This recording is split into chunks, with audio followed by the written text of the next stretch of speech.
Huh? It's very good night. I slept early, and we should wake up at 5. Yeah. So I've been up now for the last 2 hours. Okay. Yes. All right. So this is your... This is my gym. This is gym. Yes. And you can see here, there are pictures also which I can show you. This is Usain Bolt. Yeah. As you can see. Can you do that one? Try. Usain Bolt posture. He does. That's the most. Have you met him? Of course, I came here. He gave me himself. Oh, yes, nice. I remember I took him around. I'm going to show you the other side. Yeah. What we call Mauriama. Yeah. At the national park, okay. Where you adopt an animal. And we had him adopt a cheetah. A cheetah. You see, there's a picture of him and the cheetah. The fastest man on earth is the fastest animal. It cannot work any better. So you sometimes come here? Yes. And this is a cycle. I use a lot. Yeah. I cycle here. Right. So you usually come here at about what time? 5. 5. And in the morning, I usually just do half an hour. Okay. Just for my circulation. Yes. And that's all I do, because otherwise in the afternoons, in the evenings I do gyms either in town. Sometimes I go to Serena. Okay. Nairobi Club. The Town Plaza. Or my club here, Karen. Yeah. I work out twice a day. Twice a day. That's good. Yeah. Morning and evening. Morning and evening, yes. This is my treadmill. Right. I just start. Okay. So yeah, this is the speed that you like. There we go. And start running. Do you ever have some music on?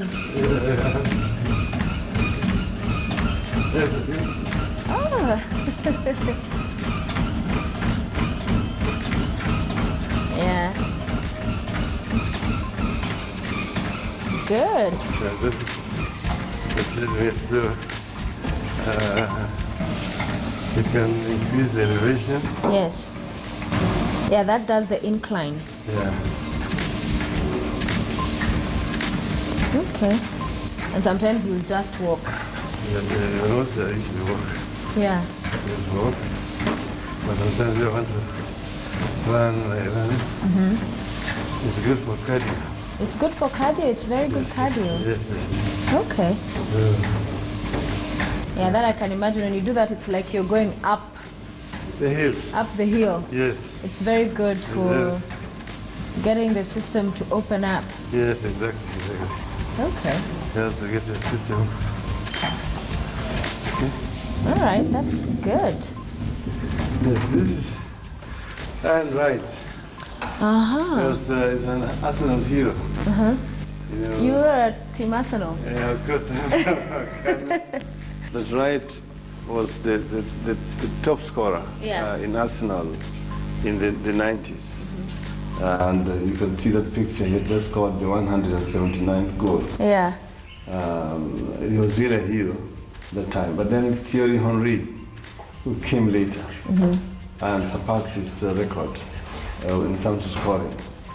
So both him and Henry are real heroes at Arsenal. Okay. I see here. It's Thika Highway. Right. It's a highway. This was my brainchild when I was Minister for Roads. We first decided to decongest the traffic in the city and conceive this road network. Thika Highway to Thika, to make it easy for people to leave the town and go to Thika. Yeah. People can live in Thika and commute into town. So you say it's your brainchild. However, we see very many people who credit Kibaki for all of this work. In terms of the infrastructure, they say Kibaki, Kibaki, Kibaki. Does that offend you? But this time I was not confident. Yeah. First, this started when I was Minister for Roads. at that time. I was Minister for Roads, Public Works and Housing. Right. And that is when we conceived this project. And we hired a consultancy company from South Africa, which helped us to design this network. Let's go to the other side of the gym. Yeah, here, you can sit here. This is for the legs. Okay. You can exercise your legs here. Ah. And this one here. Yeah. For this one here. Yeah. And a bit of. Yeah. Bringing. For your chest. Yeah, for the chest. Yeah. Yeah. Okay. Yeah. Do here for your arm. Okay. So that is good. Okay. Getting in some of that strength training. Yes. Exercise these muscles. Yeah. These muscles. See? Okay. Yes. All right. Then this other side is for the legs.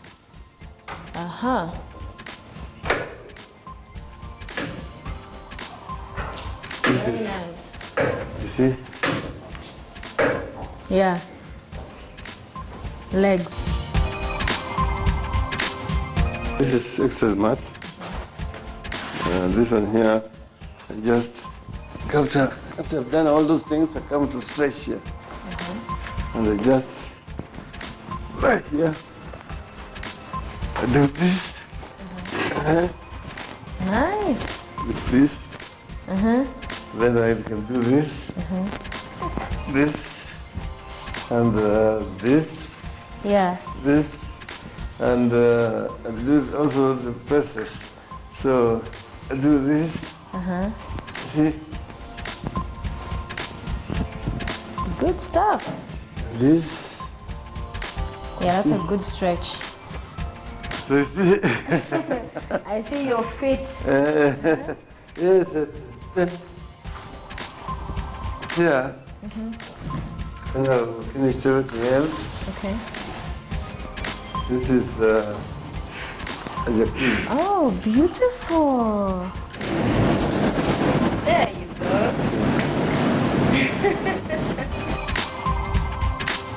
This is steam. Steam. Yeah. All right.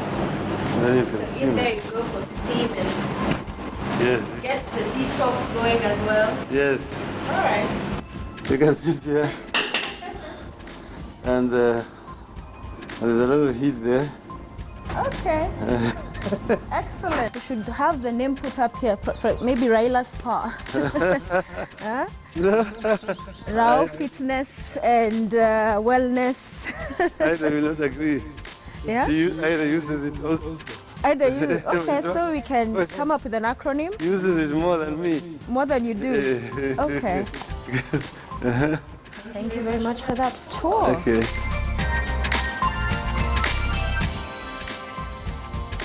Karibuni. Thank you. Karibuni. So it is time to have some breakfast. So this is usually what you'd have. This is like typical breakfast here. It's got tea, milk. Yeah. It's uji. Uji. Okay. Okay. And then you have this is the dairy here. Here you are. Let's take a plate. All right. This is beans. Here. Oh, thank you. Thank you. That's enough. Okay. Put mine here. Some for you. And some for me. That is very good and healthy. Yeah, this is potatoes. Sweet potato. Have one.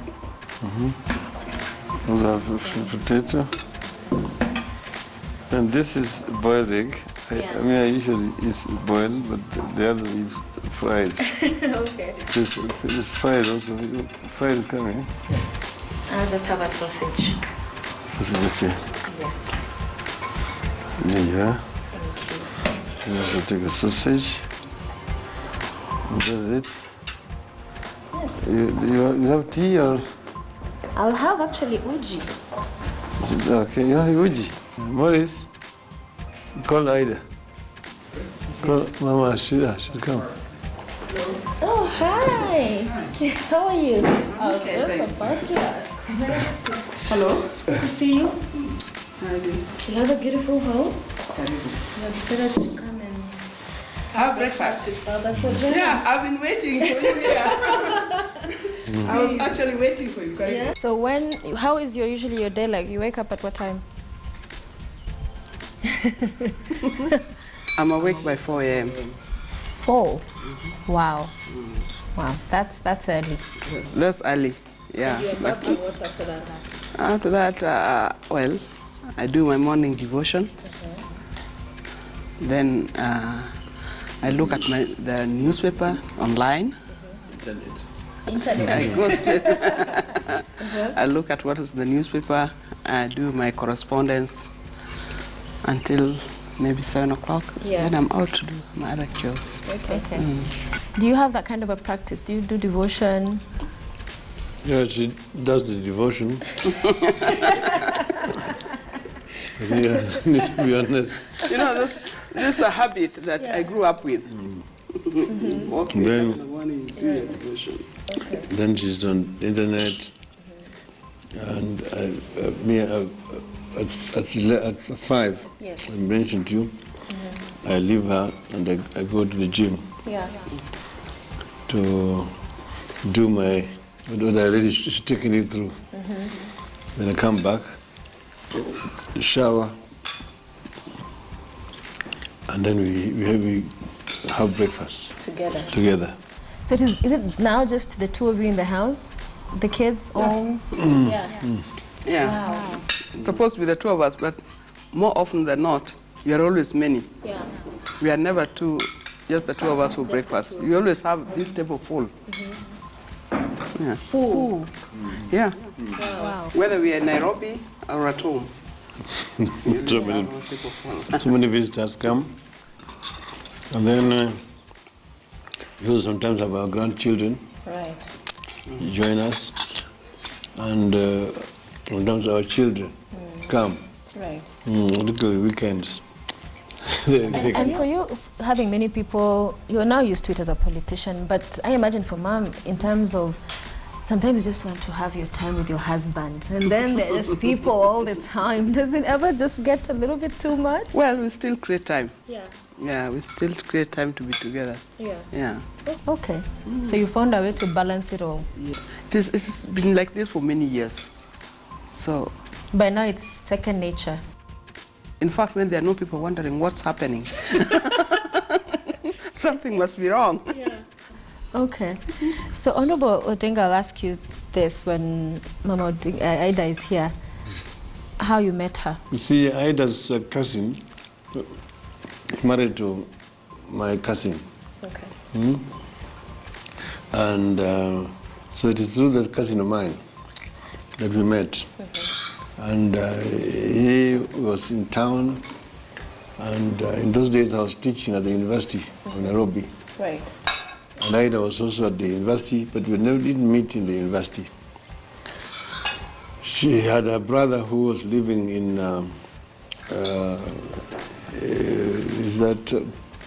Parklands, no, Pangani Estate. Right.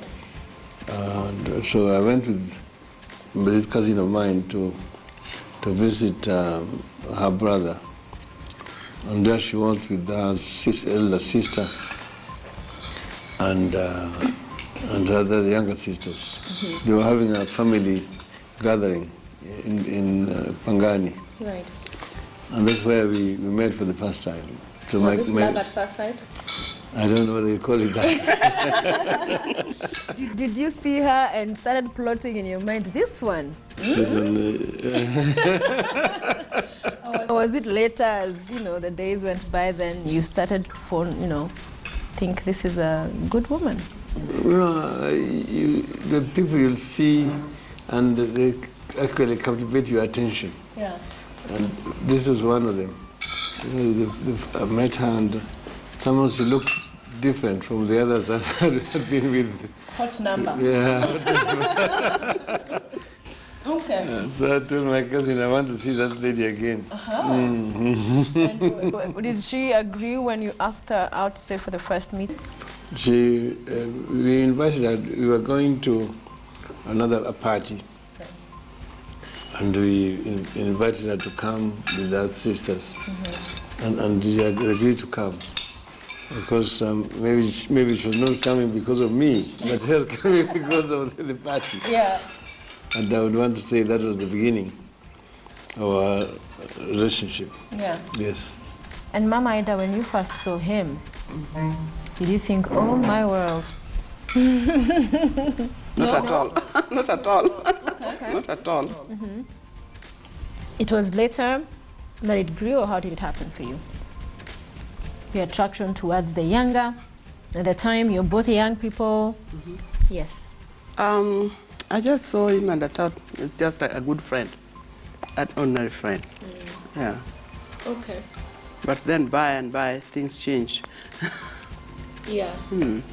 By the time you were meeting him, was he involved in politics? Not at all. Okay. In fact, my friends used to make fun of me because when we went to university, we thought we were very careful because we were saying that we would not like to marry lawyers, people who are doing BA general, whatnot. We were looking for engineers, doctors, and such like people, because these are people who are most likely would not go into politics, because that's what we thought. So when I met an engineer, they said, yeah, little did we know that one day he'll become a political engineer.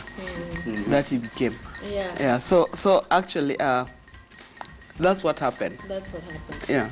So when you started seeing him then engage in politics more and more, were you thinking, oh, I'm not gonna do this, I need to find a way of dealing, or even thought about it just can't happen? Did you? You know, I don't know even how it happened, and it didn't come at once.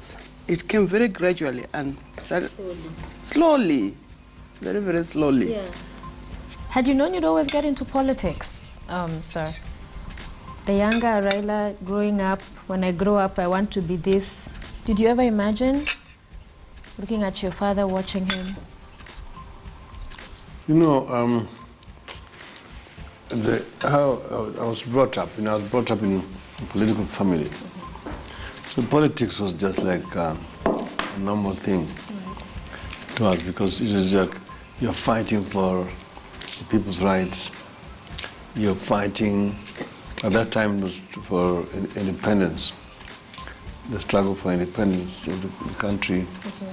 And then you come face to face with injustices. You are meted out against the people by the colonial regime at that time. So like first our house used to be like a meeting point for the people in Kisumu. We were living in an estate called Kaloleni, Kisumu, and that became the converging point of the people who were dissatisfied with the colonial regime at the time. Right. So some of them, my father's old friends, they would come. My father would talk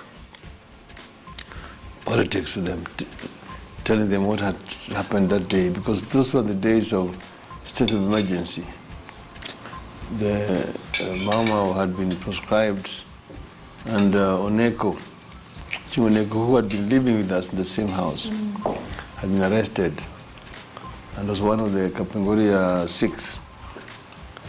So that was my introduction into politics, because this is a man, we were living together with his children, and all of a sudden he was taken away from us. His wife was there with the children, and my dad was looking after them. But people would now meet in the evenings. My dad would explain to them what had happened during the day, who had been killed or arrested. Right. So that was a daily occurrence. Right. So that somehow conditions you to think about injustice in the society. And then the police would come into our house and do searches. Wow. And usually in those days the colonial police, they are Askaris, but they were led by Mzungu. The rank of the inspector were only Wazungus, were only whites. So this white man would come and command them, look into the wardrobe, then look under the bed. Look under the bed. Yeah. So they would search everywhere. Wow. And then they would leave. So those were difficult times, yeah. I can imagine. And for you, Mama Ida, when he was in detention especially, talk to us about what that was like for you as a woman, as a mother, as a wife. Your husband is away. I can only imagine the treacherous time it would have been. Of course, that time when he was in detention, you got to remember that I was a young woman. I was in my early 30s. I had 3 children, Fidel, Rosemary, and Junior. And I was a teacher at Kenya High School. And that was what life was. Now, as a young woman, the young family, young children, of course, my concentration was on my children, how they should come up and so forth. So when he suddenly went away into detention, life became very extremely difficult for me, because I had to look after these 3 children, I had to keep my job, and I had to survive. And of course, I had to live on my income, my income as a teacher. So we had to cut down on certain things that we could not afford. Did the kids understand what was happening? Well, Fidel did, because Fidel was about 9 years old. Rosemary was 5. Junior did not understand a thing because he was 3 years old. And somehow they didn't understand, but they thought constantly. I think Fidel used to tell them, let's try to be nice to mom. Let's not give her a hard time. But that is not all. The problem was not really coming from my children. The problems were coming from the system. Because I was always being watched and being followed. For example, in the morning when I wake up, the first thing I used to do is to prepare the children and then drive them to school. I would have the car towing me to school. Then after that, I go to my work, to school where I was working. In the evening, when I go back again for them, it will be the same. So these people were always parked at my gate, watching over me, and it became, in the end, we just thought it's a way of life. I can tell you one time, when we moved into a new house, and we had this person sitting right at the veranda of the house. And I asked him, what are you doing here? He said, he wasn't talking. I said, what are you doing at my door? There was no answer. Eventually, I asked him, who sent you here? Then he said, Mkubwa. I didn't know who Mkubwa was. Who is Mkubwa? There was no answer. So I was very annoyed, but we just left, and this went on and on for months when we were in that house. Eventually we said, this is an extra watchman. We don't need to be annoyed. And in the evening when we are going to bed, we'd give him black coffee and say, What? have a good night. So you found a way to just cope? Yeah, just find a way to cope with it. So we were there, so as long as we were in that house, he was always there at the veranda. And was there any communication? Was there? Yes, there was. Once in 6 months, they would allow the visit. He would be brought from wherever he was, which varied from place to place, and would meet with him. Most of the time we used to meet either at the traffic headquarters, then this, I think this now, or traffic headquarters, or at Wilson Airport, the police wing, that place, the police wing at Wilson Airport, or the traffic headquarters, which is now, I think, Nairobi provincial headquarters. And she's been with you through the good, the bad. How would you describe Mama Ida? I described her as a very strong person, a strong personality, strong character. Because a number of people, of course, would have surrendered. You know, there are quite a number of people who were with me in detention, whose marriage lives actually floundered when they came out of detention. They couldn't just cope with the stress, the pressures which are being mounted by the system. So you get people like Ida who are really very strong. I'm not saying this because she's here. Okay. Not at all. Yeah.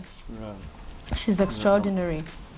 I never given to the character of trying to hero worship or laugh, but I think that is a genuine description of her personality. In your political decisions, do you ever have a conversation, say for example, before deciding I'm going to go for the presidency again, do you have a conversation with her? Yes, we do. We do. So she's my advisor. Okay. She's your advisor? Yeah. Okay. Sometimes I can pick up her mind without her knowing why I'm asking. So you'll ask it what, indirectly? Sometimes. Yeah. And then he comes to you, and sometimes directly. Yes. Okay. Go ahead. So when he comes to you and says, say for example 2013, we are doing this, do you go again? Or do you go, okay, let's do it? What usually would be your response? Of course, I will not say yes or no, but we'll try to talk about it, to analyze it, to see the consequences, to look at everything, and then look at the best way we can do it. Okay. Yeah. So you'd say you're active in his, behind the scenes in his political career? Yes. Yeah. Which is a good thing. Yeah? Have you ever thought of vying, seeking elective office yourself? Not really like that, because anything I want, I can do it through him. I can ask him. You know, you want to vie because you think you can represent the people better, or you can do a better work. But in our family, and even if you go to the bigger family, the party family, I have people that I talk to. For example, if I want something done, or if I've got an opinion, I will still talk to members of parliament and tell them, don't you think these things should be done like this, like that? And I try to influence the opinion so that they can take it to parliament. They can talk on my behalf. They are my representative. And so is it. If he ever retires, you're seeing the situation of the Clintons now. Would you then stand up and say, well, let me continue from that one, the situation will dictate. When you get there. When we get there. Okay. And for you and your brother, sir, he's your elder brother, Oburu. You are the more prominent politician. How is your relationship with him then? How do you get to interact? Because you got to inherit from your father, Jaramogi. There are those who would assume it should have worked out in terms of the older one gets it. Talk to us about that. You see, the thing is that Buru was basically the public servant in the family. Right. Buru worked with the government for many years. He was the provincial planning officer as an economist. And we would say that we didn't want all of us to be in active politics. At that time, my father was himself also in politics. So it is me who actually went into elective politics with my father. And we were elected as members of parliament in 1992. His was basically now a second time, because remember he had been in parliament from 1957 to 69. Then now came back in 92. So I became the person who made history in this country of being in the same parliament at the same time with the father. Okay? And then when my father died, then with the brother, because you had the younger brothers there also. True. But it's rare, nobody has ever been in parliament in this part of the world with the father. Even in the developed world, I think it's very rare. How was that like? Were you always looking up to your father? So my father, you know, was like our mentor that time. He became the leader of the opposition that time. But you see, he had been the leader of opposition in the 60s. And he had trained in the Westminster practice in London, the House of Commons. So he was very conversant with these parliamentary practices, more than us.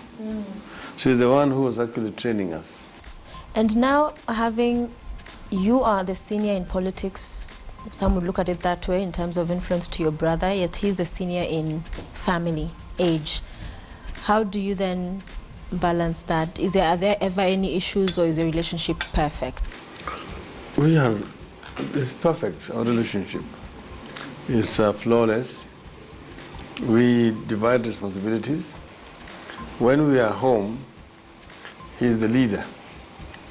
He's actually the head of the Odinga home right now. So when visitors come, we're receiving them. When there's any function at home, he is the head, and I am under him. And that is understood. Everybody knows that. He's the family father. So, but when we're out here, he knows that I am the leader. Baba. And he addresses me just like other people. He gives me that respect also. So we have actually divided it very well. There's no competition at all. What makes him the most happy? I think he's happiest when he's with his family. That's when he's happiest.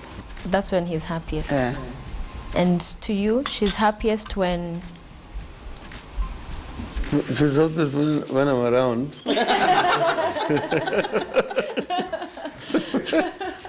Okay. That's exact. These days she spends a lot of time back home. But I go like this time she was not supposed to come. I just forced her. I said, no, you have been here for too long. Get out and then cool off and then come back. And then come back.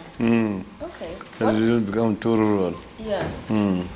Who's your best friend? What do you mean by best friends? The person you're confident, the person you confide in the most, the one you see as there's nothing important in your life that you'd decide on without having that discussion with them.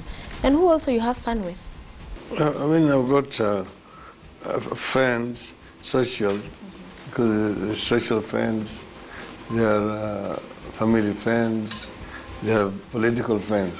You see, so I've got social friends who are very close to me, whom I consult on a number of issues. When there's like for example, when there's a calamity in the house, in the home, like when we lost our son, there are people you think of immediately. Call so-and-so, call so-and-so. See? Then when there's now a political crisis, now there are other people I call. Different people. See, I don't call those other people. It's not the same, there's not this one person that... No, there's not this one person. You've mentioned Fidel and the unfortunate and untimely death. The country stood with you, mourned with you. Very difficult, as no one ever expects to lose, no parent to lose their child, to have to bury their child. Mama Ida, talk to us first. Take us through about how the events of that day unfolded. That call that you received, what were you doing? Who called? What did they say? Walk us through as far as how the events unfolded. It happened in the morning. As usual, I'd woken up at 4 a.m., done my devotion, and that particular day, I decided to pray for my children. I devoted the day to pray for my children. So I started praying for my children, and I started praying for Fidel. It is Fidel that I concentrated around 4:30. I was praying for Fidel. Then something clicked in my mind. I said, I'm doing it wrong way, because I should start with him. So I prayed for him.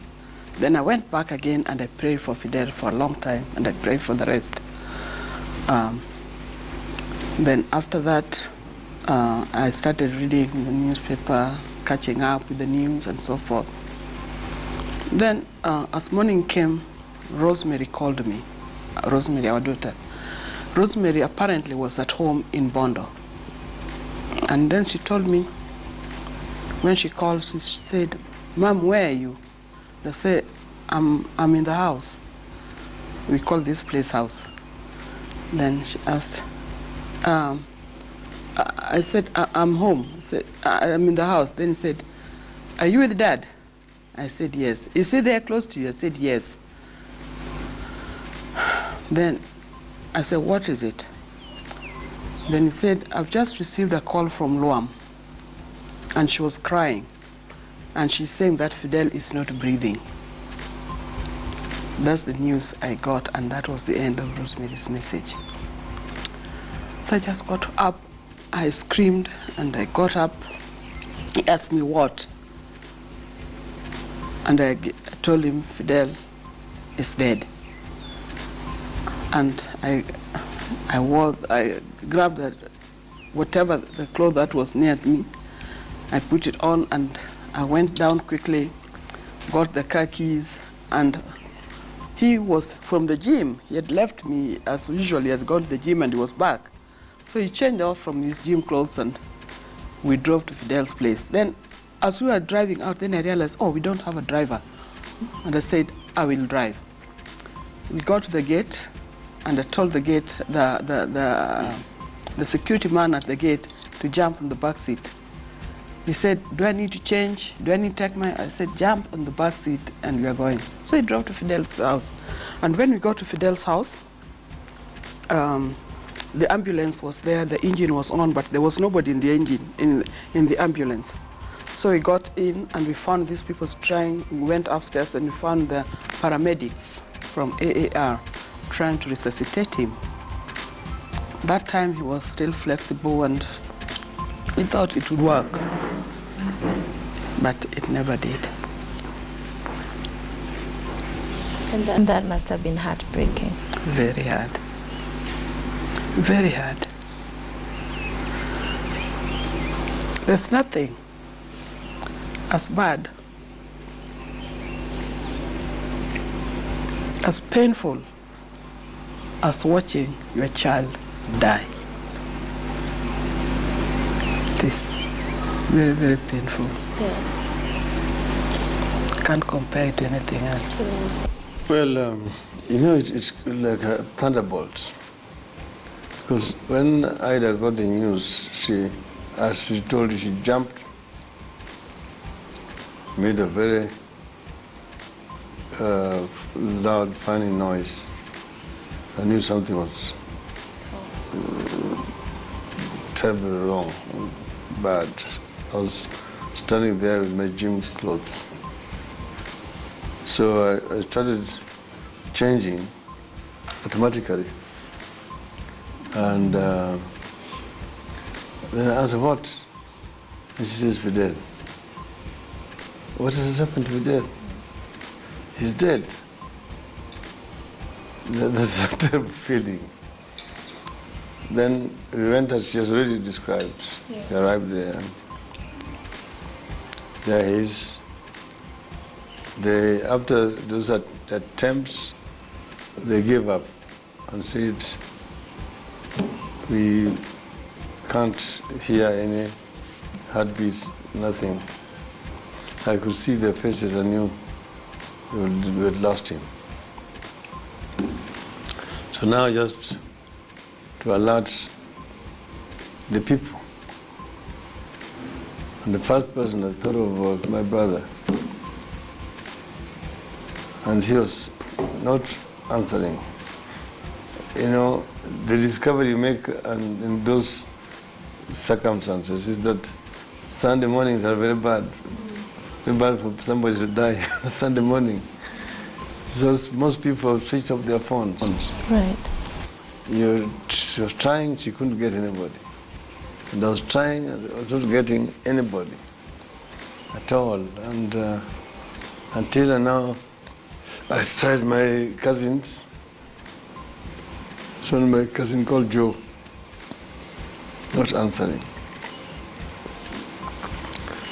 My other sisters, not answering.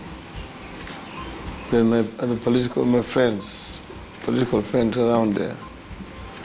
See, the next door, the nearest to Fidel's residence is Wetangula. I tried to call him. He's not answering. It must have felt very lonely. Yeah, very lonely. Yeah. Then I called my wife's, my sister-in-law. She picks her phone, and she is so pleased that I'm calling her that time in the morning. And she's laughing and Shemeji. And then I tell her, like, listen, is he there? She says, yes. Tell him that Fidel is dead. Then she also now lost herself. Ultimately, I managed to talk to my brother. Then we talked to other people. She got one or two people who then went to the social media. Yeah, actually what happened, when they announced, the paramedics told us that he was no more, they also told us that we should call family doctor or a doctor to come and certify this. Our family doctor is Dr. Lunya, who is living 2 houses from here. But we had been to Lunya's house the previous night because Lunya had a mishap. He had been shot some days earlier, and we had gone there to say pole to him. So we could not tell this Lunya, Dr. Lunya, that we had a problem. And I tried to think of other doctors, somehow I just went blank. So I turned to my phone and I just said, doctor. And then all the doctors, the people who are registered as doctors came. And I got a name of Dr. Gola, who works with the Avenue. He's the CEO of Avenue Hospitals. So I told him, I called him and I said, I'm in crisis, I need a doctor to confirm this. We are in my son's house. And he said, I'm so far, but I'll get a doctor who is closer by to get to you. Meanwhile, I'll come. Then after that, I tried to reach our children. I couldn't get Rosemary. I think she was already on the move. I couldn't get Junior. I couldn't get Winnie. I called Junior's wife, who was in South Coast, and Junior's wife said, oh, I'll try and reach Junior. And we couldn't. Then what I did, I just turned to Twitter and I said, we've lost Fidel. You were the first person who tweeted? Yeah. And the first person to pick it up was Robert Alai. And then he called me immediately. And that's how the news went out in Facebook and Twitter. It must have been difficult. I'm imagining you're making calls. First you're trying to deal with the shock of this happening. Then you're trying to reach all these people. It's, you know, difficult in getting even some of your friends and family members. At that point, do you feel like the world has come to an end? Do you question God? What is going through you? Definitely, the world came to an end. From there, I think I went blank. I couldn't believe it. And I sat there the whole day, hoping that he was going to wake up. But it never happened. Yeah. I just went blank. I can't remember anything else. I don't remember much of what happened. The hours after that, the days, and up to now, how has it been coping for you? Well, relatives and friends came, and ultimately it was an avalanche, and many people came as you saw. We were overwhelmed.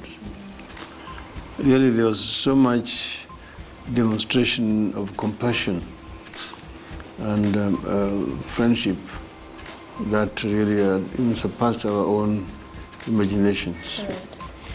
So it made the load much easier to bear. They took over, and they were in charge of all the arrangements. How to prepare the body and how to bury. And even the government came in handy in this regard.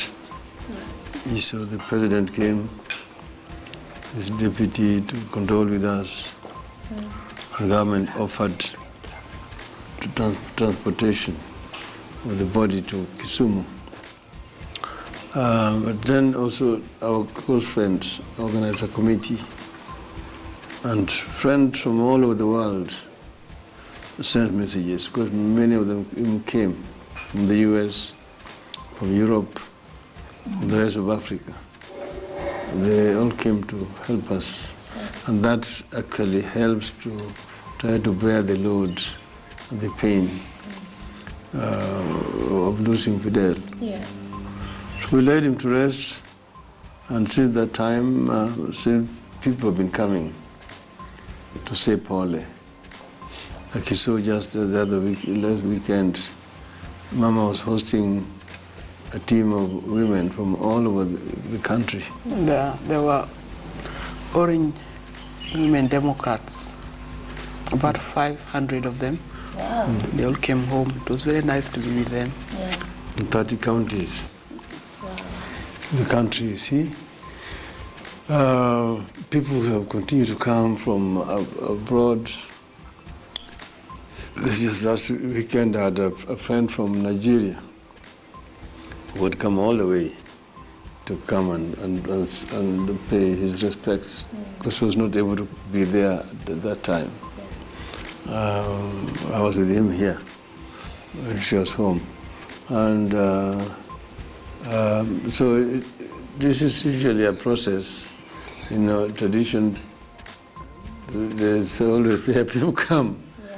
Yeah. But this word, the rules called duogo eliel. That is, you return to the grave, and that is usually a year later. Okay, yeah. Mamaida, has it gotten, before we move on, easier for the kids? How are they dealing with it? Would you say it hit the most, the loss of Fidel? Every one of them. Every one of them, because each one of them was looking after Fidel for various things. You know, he was very close to everybody in the family.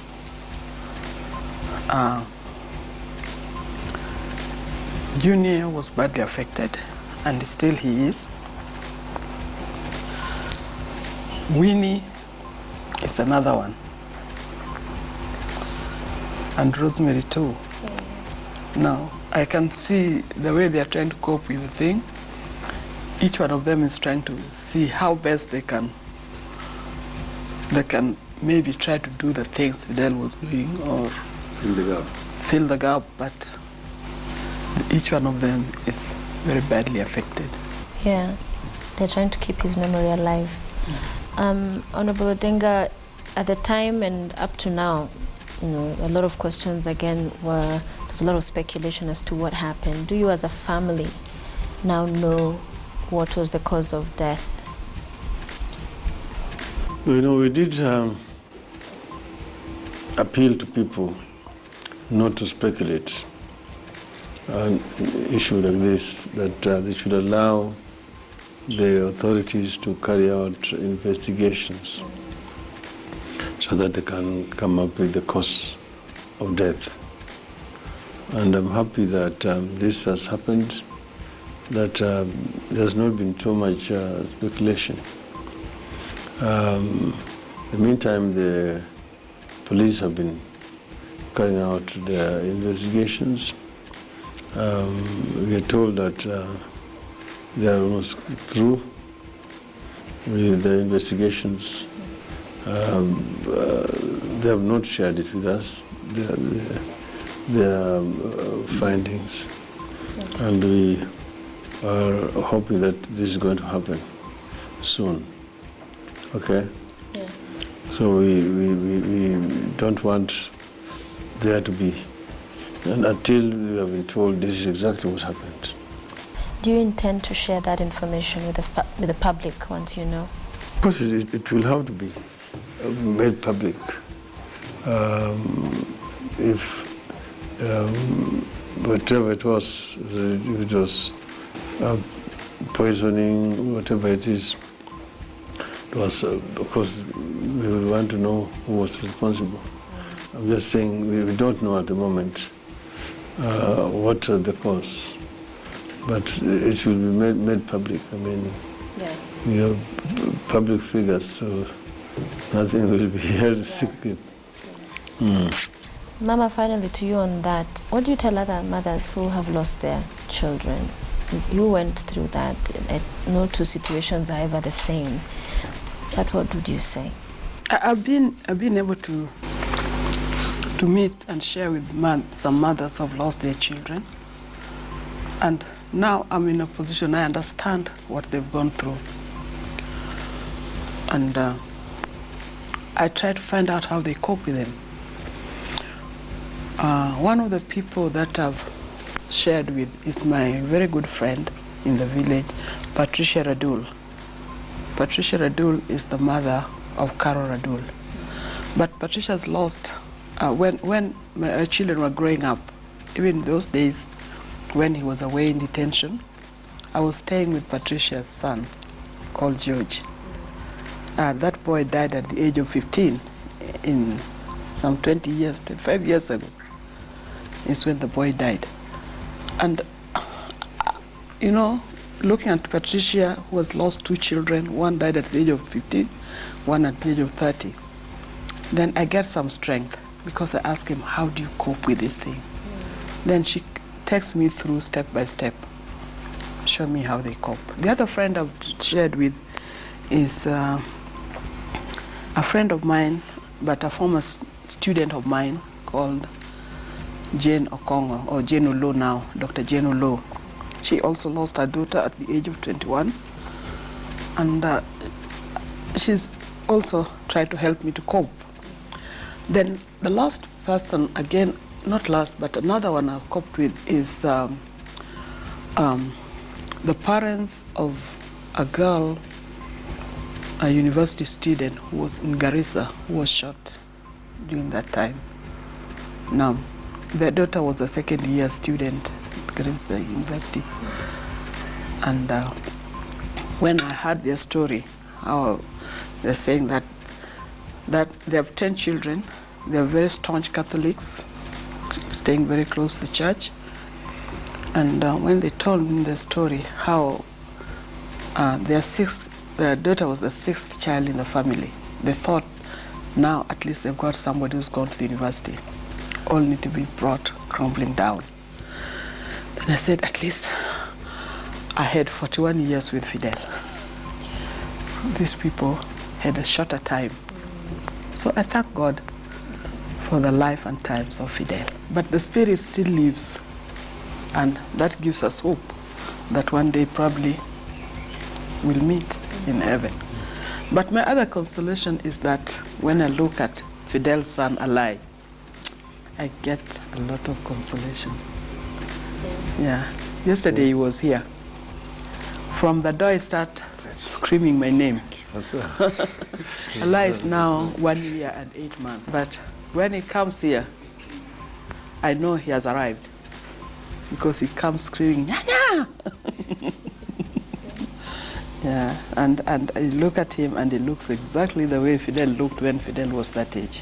Before we go, 2017, do you think Honorable Raila Odinga should run? It is not what I think. Actually, what I think and what I want does not matter. It is what the people want.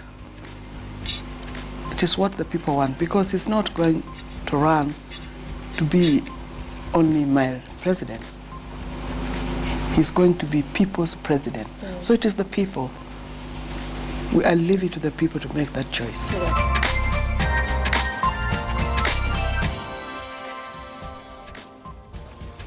So this is a beautiful homestead. Who are your neighbors? Behind me there is the Attorney General, Guido Megai. And then immediate neighbor this side is FT Nyamu. Okay.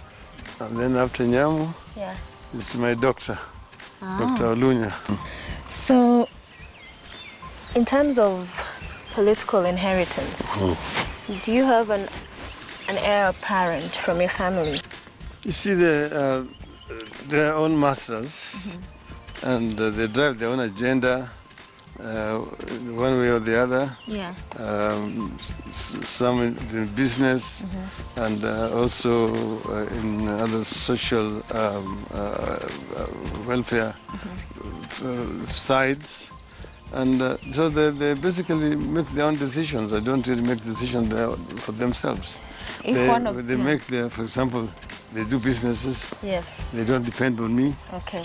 Financially. Yeah. They're all very independent. Yeah. Even Winnie is very independent. She is. Yeah. And there are those who feel maybe she has a knack for politics, that she could go that direction. If she came and told you she wanted to, would you support? No, I wouldn't object to. I wouldn't stand in anybody's way. Yeah. You really want to give people opportunity to realize their potential. So President Barack Obama is set to visit the country in July. You had talks with Kerry the other day. Are you excited about this visit? This is good, better late than never. That is coming. Yeah.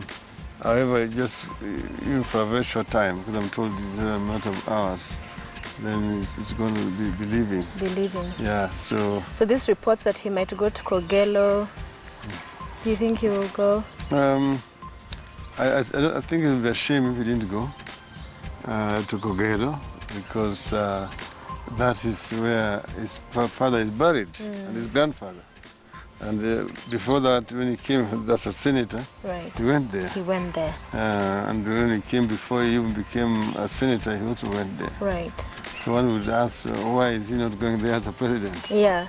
It's not very many times you get to spend quality time with Mama Ida. So for example, on Valentine's Day, on her birthday, are you those romantic... You know, we see this very grandiose. They say in your culture, the men there want to go all out. Are you a romantic? No, I don't think so. But I think I'm very moderate in my taste and so on. But when we have those kind of days, we usually invite our children. Okay. Then we have a family gatherings. For example, they will prepare some meals there. Yeah. We'll eat it out here. Yeah. Picnic. Okay. Or we'll drive somewhere out of town towards Magadi, Naivasha, or towards Machakos. Okay. Those open areas. All right. Have you ever... Have a good time. Yeah, and have a good time. Have you taken a selfie before? I always do. You do? Yeah. So we're going to take a selfie now. With me? Yeah. Sure. Let's, so we're going to turn this. And there we are. So smile. So. Okay. There you go. This is the place where I sat with Fidel last time. And so we talked about many issues,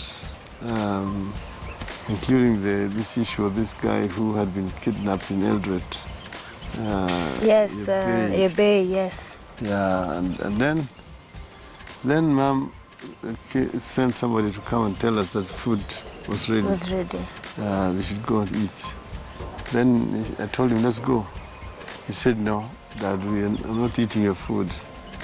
I have a date with my friends. Yeah. So I will have to skip yours. Yeah. So I said, fine, then go. And I said bye to him. He walked out. Out there, my staff there, my drivers and security were there. And he gave each one of them money. He gave them? 5,000 shillings each. Wow. And then he left. And that was the last time I saw him. Yeah. Thank you so much for having us. Okay, Sophie. It has been great. We appreciate the time, the breakfast, time also with Mom, for you opening up, because many Kenyans, many of your supporters in the country get only to see you in rallies. Today they've seen you have some uji in the gym as well earlier on, and just walking around your compound. So we very much appreciate